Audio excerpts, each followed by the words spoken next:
안녕하세요. 뉴스와 사람들입니다. 최혜병 사건과 이화영 사건은 그야말로 윤석열 정권의 정체를 노골적으로 드러내고 있지요. 지난 26일 CBS 유튜브 지지율 대책회의에 출연한 박주민 의원은 최혜병 사건에 대해 이렇게 발언했습니다. 이종섭 장관이 이제는 막 말을 바꾼다니까요. 나는 회수시킬 권한이 없다. 그런데 왜 항명죄냐고요. 박정훈 대령은 그렇다면 권한이 없는데 어떻게 명령을 합니까? 그래서 일부에서는 박정훈 대령에 대한 항명죄 관련된 사건을 군검찰이 공소 취소해야 된다는 거예요. 나는 권한이 없어라고 명령권자가 얘기하고 있잖아요. 나는 그럴 권한이 없어. 그런데 왜 내가 무슨 외압을 행사했다 그래? 이렇게 자기 방어를 위해서 얘기하거든요. 권한이 없는데 어떻게 명령을 합니까? 명령을 할 수 없는데 어떻게 항명죄가 돼요? 지금 완전 대환장 파티예요. 대환장 파티. 라고 일갈했습니다. 자, 대단하지요? 이러한 상황은 이화영 사건도 마찬가지입니다. 검찰은 이화영의 술자리는 거짓이라 주장하면서 정작 이화영의 이재명 대북 송금 진술은 진실이라는 것이니 얼마나 코미디냐 이거지요. 더 대단한 건 이 진실에 대한 조직적 은폐 의혹입니다. 지난 22일 이화영 측 김광민 변호사는 다음과 같이 밝혔었지요. 지난 2월 19일 이화영 변호인인 김광민 변호사의 사실조회 신청이 수원지방법원을 통해 수원구치소에 송달되었습니다. 사실조회 사항은 김성태, 박용철, 이화영의 출정 기록입니다. 하지만 수원구치소는 2달이 넘게 지난 지금까지 회신하지 않고 있습니다. 그런데 당황스럽게도 수원구치소는 해당 자료를 수원지방법원이 아닌 수원지검에 제출하였습니다. 그렇다면 수원지검은 마땅히 이를 법원에 제출하여야 할 것입니다. 그런데 수원지검은 법원에 제출하지 않고 이를 변호인의 주장을 반박하는데 선별적으로 사용하고 있습니다. 이어 26일엔 또 이렇게 밝혔지요. 24년 2월 19일 수원지방법원은 수원구치소에 김성태, 방용철 안보수의 출정 기록 제출을 명했습니다. 수원구치소는 변론이 종결되도록 제출하지 않았습니다. 그리고 지금 와서는 사실조회 신청서를 분실했답니다. 라고 밝혔습니다.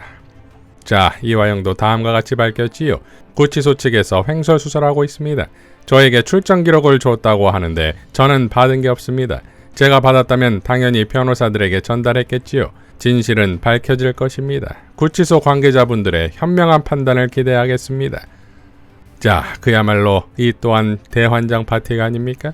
이화영 측이 2월에 요청한 출정 기록이 검찰에는 제공되고 정작 이화영 측에는 제공되지 않아 문제 제기를 했더니 구치소 측의 반응이 이거다 이겁니다. 이러니 윤석열 정권에서의 국가형사 사법 시스템은 누가 붕괴시키고 있는 것입니까? 이렇게 할 정도로 이재명을 반드시 제거해야만 이유는 그래야 윤석열 정권이 살기 때문일 텐데 총선을 통해 국민의 심판은 이미 끝난 거 아닙니까? 자, 이런 윤석열 정권을 꿰뚫고 있는 게 당연 미국과 일본이지요. 끝나가는 정권에서 마지막까지 뽑을 건 뽑아야 하지 않겠습니까? 커트 캠벨 미국 국무부 부장관이 미국의 한 연구소와의 대담에서 노벨 평화상은 인도태평양에는 별로 집중하지 않고 있다. 솔직히 누가 국제무대에 엄청난 변화를 가져와서 이 상을 수상할 자격이 있냐고 내게 묻는다면 기시다 총리와 윤석열 대통령이 공동 수상해야 한다고 말할 것이다. 라고 했다는 걸 대통령실이 언론에 공개했지요. 이에 대해 조국혁신당의 강미정 대변인은 다음과 같이 밝혔습니다. 용산 대통령실 제정신인가? 용산 대통령실의 도를 넘는 충성심이 눈물겹습니다. 윤석열 대통령이 정말 노벨 평화상이라도 받는다면 춤이라도 출 기세입니다. 언론 보도를 보면 대통령실이 어제 커트 캠벨 미국 국무부 부장관이 윤석열 대통령과 기시다 후미호 일본 총리가 노벨 평화상을 받을 자격이 있다고 말한 내용을 언론에 공개했다고 합니다. 한일 관계 정상화를 바랐던 미국으로서는 잘된 일일 수 있습니다. 그러니 윤석열 대통령과 기시다 총리가 상을 받기 바라거나 혹은 영향을 끼치려 할 수는 있습니다. 조국혁신당은 김대중 전 대통령에 이어 윤석열 대통령이 노벨 평화상을 받는다면 정말 좋겠습니다. 그러나 한일 관계 정상화를 업적으로 노벨 평화상을 받는다면 박수 칠 수 없습니다. 부끄러워할 겁니다.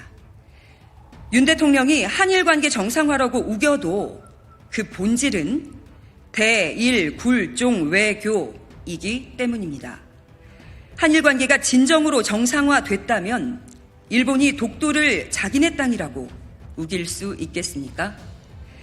일제강점기 위안부나 강제징용의 강제성은 없다고 거짓말을 할 수 있겠습니까? 일제가 한반도를 강점해 근대화를 앞당겼다는 궤변을 늘어놓을 수 있겠습니까? 앞으로 일본을 이끌어갈 학생들이 이런 내용이 실린 교과서로 공부를 하는데 그것을 한일 관계가 정상화됐다고 할 수 있겠습니까? 조국혁신당이 바로 잡겠습니다. 지금 용산 대통령실이 할 일은 윤석열 대통령이 총선 민심을 제대로 읽고 국정 방향을 바꾸도록 보좌하는 것입니다. 미국 정부 인사의 발언을 가지고 대통령님, 어쩌면 올가을에 노벨 평화상을 받으실지도 모르겠습니다. 라면서 아첨할 때가 아닙니다. 혹시 이미 친윤 관변단체들을 동원해서 노벨상 위원회에 윤석열 대통령이야말로 노벨 평화상 적임자라고 주장한 것은 아니겠죠? 자, 미국, 일본의 공장 냄새가 진하지요? 그러니까 미국이 노벨 평화상으로 바람을 넣으면 일본은 몰락해가는 윤석열 정권의 노벨상 인감인 한일 관계를 들먹이며 뒤에선 최대한 뽑아 먹어야겠지요. 반면 국내 친일 세력은 일본과의 관계에 더욱 신경을 쓸 수밖에 없는 것이고 타이밍 절묘하게도 윤덕민 주일 대사가 내년 한일 수교 60년을 앞두고 한일 간 출입국 절차 간소화로 여권을 없애 내국인처럼 오갈 수 있도록 하자는 아이디어가 나와 검토 중이라고 밝혔습니다. 이에 대해 김준혁 당선자는 다음과 같이 밝혔지요.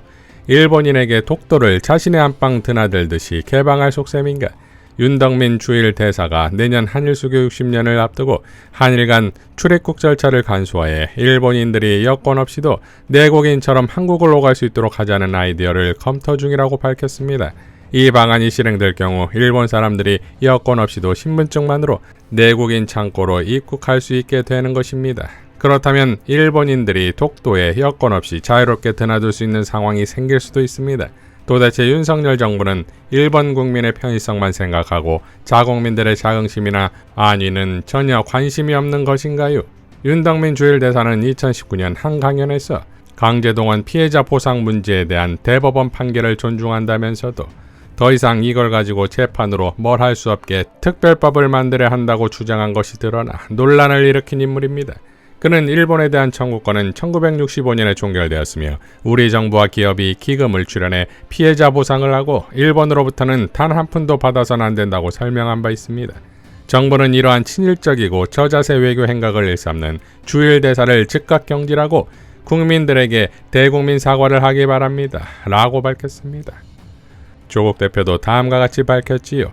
일본 정부의 강제징용 판결 불수용도 묵인, 후쿠시마 오염수 방류도 묵인, 라인 경영권 탈취 압박도 묵인, 윤석열 정권 친일을 넘어 종일 정권이다. 라고 일갈했습니다. 김준영, 이혜민 당선자도 다음과 같이 밝혔지요. 윤 대통령은 한일 관계 정상화를 최대치적으로 꼽습니다. 그런데 일본이 네이버가 지분 절반을 소유하고 있는 라인이라는 메신저 앱을 삼키려 해도 한마디 항의도 못합니다. 윤 대통령의 한일 관계에 대한 인식은 정말 수상하기 짝이 없습니다. 일본 정부가 최근 민간업체인 메신저 앱 라인에 대한 2차례 행정지도를 했습니다. 지분 매각 행정지도입니다. 쉽게 말해 지분을 팔고 떠나라는 얘기입니다. 라인은 한국의 네이버와 일본의 소프트뱅크가 각각 50%씩 지분을 소유하고 있습니다. 네이버의 지분이 더 많았었는데 꾸준히 줄여 딱 절반씩을 소유하고 있는 겁니다. 그런데 일본 총무성은 개인정보 보안이 취약하다라는 이유를 들어 한국 네이버의 지분을 더 줄이라고 압박하고 있다고 합니다. 기업의 개인정보 보안이 문제될 경우 보안에 대한 기술적 취약성 보안 조치를 명령하고 이행하지 않을 경우 벌금을 부과하는 게 일반적입니다. 그런데 일본 정부는 뜬금없이 지분 매각을 압박하고 있습니다. 지분 매각이라는 행정지도 자체도 황당합니다. 그런데 그 여파가 관련 업계 전반으로 퍼지고 있다는 점은 더욱 심각합니다. 일본에서 이런 일이 반복되면서 한국 기술력을 가지고 일본에서 사업하는 기업들이 위축되고 있다고 합니다. 라인뿐만 아니라 일본에 진출한 우리 기업들 사이에서 한국 정부는 도대체 어디에 있느냐라는 한탄이 나오고 있습니다. 일본 정부가 영리를 목적으로 사업을 하는 기업의 지분 변경을 강제해서는 안 됩니다. 기업 활동의 자유를 침해하는 것입니다. 우리 기업이 해당 국가에서 그런 일을 당하면 한국 정부는 당연히 항의하고 시정 조치를 요구해야 합니다. 윤석열 정부나 주일 한국 대사관은 어디에 있습니까? 윤석열 정부는 우리가 먼저 컵에 물 절반을 채우면 나머지는 일본이 채우지 않겠느냐고 했습니다.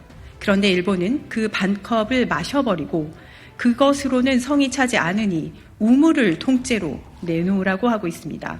그러니 국민들께서 3년은 너무 길다라고 하지 않겠습니까? 윤석열 정부의 대일 굴종 외교 사례는 차고 넘칩니다. 독도를 자기네 땅이라고 우겨도 위안부나 강제징용의 강제성은 없었다고 거짓말을 해도 일제가 한반도를 강점해 근대화를 앞당겼다는 궤변을 교과서에 실어도 형식적인 항의 말고는 하는 게 없습니다. 그러니 이제 대한민국 기업에 지분 팔고 나가라는 얘기까지 하는 것이 아니겠습니까? 대일 굴종 외교의 주역은 다름 아닌 대통령 윤석열입니다. 국가안보실 차장 김태효입니다. 총선 민심을 반영해 대통령실을 전면 개편하겠다면 당장 국가안보실부터 바꿔야 합니다. 그들은 일본의 맹목적 선의를 기대하면서 우리 역사를 팔아넘기고 있습니다. 그것도 모자라 이제는 기업까지 갖다 바칠 판입니다. 윤석열 정부는 일본이 시가총액 25조에 달하는 영리 기업 라인을 삼키려는데 지켜보고만 있을 겁니까?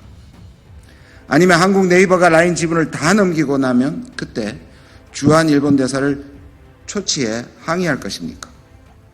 언제까지 일본의 이익을 충실하게 대변하기만 할 겁니까? 조국 혁신당은 요구합니다. 윤석열 대통령은 대일 굴종 외교를 중단하십시오.